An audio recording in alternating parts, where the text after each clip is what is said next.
Right. Koteswara గారు good morning అండి. కోటేశ్వర గారు, నేను అసెంబ్లీలో జరిగిన పరిణామాలు గతంలో ఎప్పుడన్నా ఇలా చూసాము. ఎందుకంటే గత 10 ఏళ్ల మేము అసెంబ్లీ నడిపించాము, కానీ ఎప్పుడు ఈ రకంగా జరగలేదు అనే విధంగా ఈరోజు బీఆర్ఎస్ ఎమ్మెల్యేలు చెప్తున్నారు. ఈ రోజు బీఆర్ఎస్ ఎమ్మెల్యేలు పొడియం చుట్టుముట్టాల్సిన అవసరం ఎందుకు వచ్చింది అంటే, అక్కడ ఉన్న కాంగ్రెస్ ఎమ్మెల్యే ఏ రకంగా అసభ్యకరంగా మాట్లాడారు, ఆయన చూపించిన చెప్పులు అవన్నీ చూపించాడు.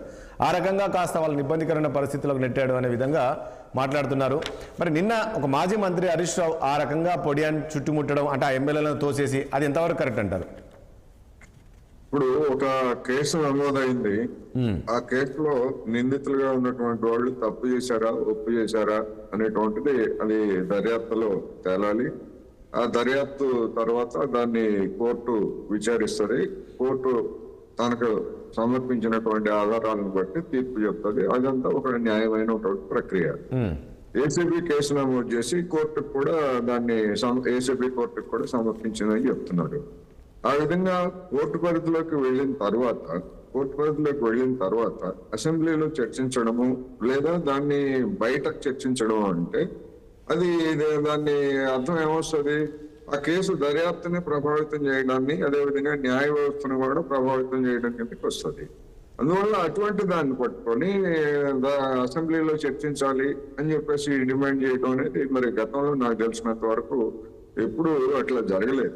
ఇతర సందర్భాల్లో లేదా వేరే సందర్భాల్లో అనేక అంశాల మీద దేని మీద అయినా పట్టుబట్టచ్చు, వాయిదా తీర్మానాలు ఇవ్వచ్చు, దాని మీద రగడానికి ఇవన్నీ కూడా చూసాం. కానీ ఒక కేసు నమోదైన తర్వాత నమోదైనటువంటి కేసు గురించి అసెంబ్లీలో చర్చించాలని పట్టుబట్టడం అనేది, అందులోనూ ఆ పట్టుబట్టడం మామూలుగా డిమాండ్ చేయొచ్చు, సీట్లో కూర్చొని డిమాండ్ చేయొచ్చు, స్పీకర్ దానికి ఏదో సమాధానం చెప్తారు, నచ్చకపోతే వాకౌట్ చేయడం ఇటువంటివి ఉండొచ్చు. కానీ నిబంధనలకు విరుద్ధంగా పోడియం దగ్గరికి వెళ్ళటం లేదా ఆ దృశ్యాలను చూసినప్పుడు డెఫినెట్ గా పరిధికి మించి బీఆర్ఎస్ సభ్యులు వ్యవహరించారనేటువంటిది ఇక్కడ స్పష్టంగా కనిపిస్తా ఉంది. సరే, దానికి సంబంధించి అధికార పక్షం కూడా ఇప్పుడు మన దృశ్యాల్లో కనిపిస్తున్నట్టు శంకర్ అనేటువంటి అతను, ఆయన కూడా అది అవాంఛనీయమైనటువంటిది.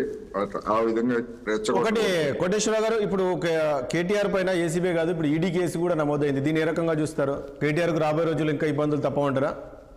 అందుకని ఇప్పుడు ఈ ఏసీబీ కేసు నమోదైన తర్వాత దాని ప్రాతిపదికగానే ఈడీ కూడా నమోదు చేసింది. మరి ఈడీ నమోదు చేసినప్పుడు మరి అస్సాం పార్లమెంట్ లో కూడా మరి ఆ విధమైనటువంటి నిన్న చేసి ఉండాలి కదా.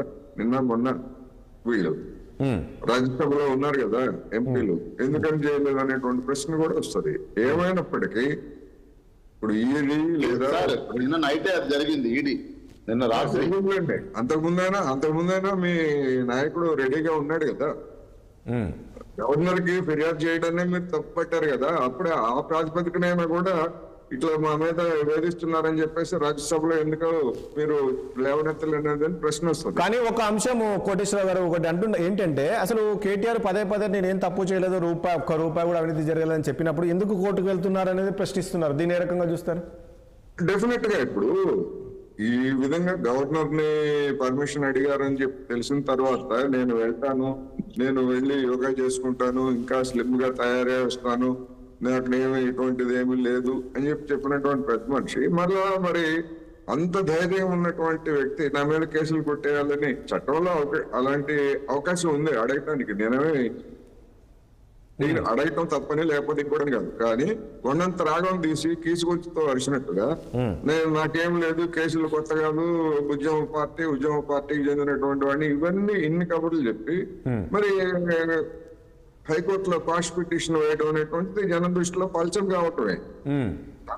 తనకు తాను తన స్థాయిని తగ్గించుకోవడం తప్ప మరొకటి కాదు. ఇప్పటికైనా కానీ ఆయన ఏం చెప్తున్నారు?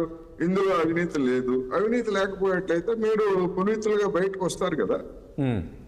దానికి అసెంబ్లీలో ముఖ్యమైనటువంటి భూభారతి దాని గురించి అసలు చర్చలో పాల్గొనకుండా, దాన్ని చర్చ జరగనివ్వకుండా ఈ విధంగా చేయాల్సినటువంటి అవసరం ఏమున్నది? అందుకని వాళ్ళకి ప్రజల ప్రయోజనాలు లేదా మొత్తం సమాజానికి సంబంధించినటువంటి అంశాల కంటే వాళ్ళ నాయకుడికి సంబంధించినటువంటి అంశమే అసలైనటువంటి సమస్యగా కనిపిస్తా ఉంది. అందుకనే ఈ విధమైనటువంటి ప్రవర్తనకు పాల్పడ్డారనేది నాకు అనిపిస్తాం. ఒకటి అవకాశం తప్ప ఒప్ప అనేటువంటిది జనం తెలుసుకుంటారు. ప్రభుత్వం కూడా సంయమనంతో పాటించి మార్షల్స్ ను ఉపయోగించకుండా ఆ విషయంలో మాత్రం స్పీకర్ అదే విధంగా అధికార పక్షం కూడా సంయమనంతో వ్యవహరించింది అనేది అంటే ఇప్పుడు కాదు కోటేశ్వర గారు మీరు ఏమంటారు, ఇప్పుడు ఎమ్మెల్యేలు ఆ రకంగా చేశారు కాబట్టి పోడియాన్ని టచ్ చేశారు కాబట్టి వారిపైన చర్యలు తీసుకోవాల్సిన అవసరం ఉంటుందంటారా? మామూలుగా నిబంధనల ప్రకారం అయితే చర్యలు తీసుకోవాలి కదా. ఇప్పుడు పార్లమెంట్ లో చెప్పినటువంటిది కానివ్వండి, లేకపోతే ఇంకోటి కానివ్వండి, నిబంధనల ప్రకారం చర్యలు తీసుకోవాలి. లేకపోతే మార్షల్స్ తోటి బయటికి పంపించడం ఏదో ఒకటి డెఫినెట్ గా ఉండాలి. కానీ అధికార పక్షం అంతదాకా వెళ్ళని పరిస్థితిని Right. దాన్ని సహించింది. అది నేను చెప్తాను.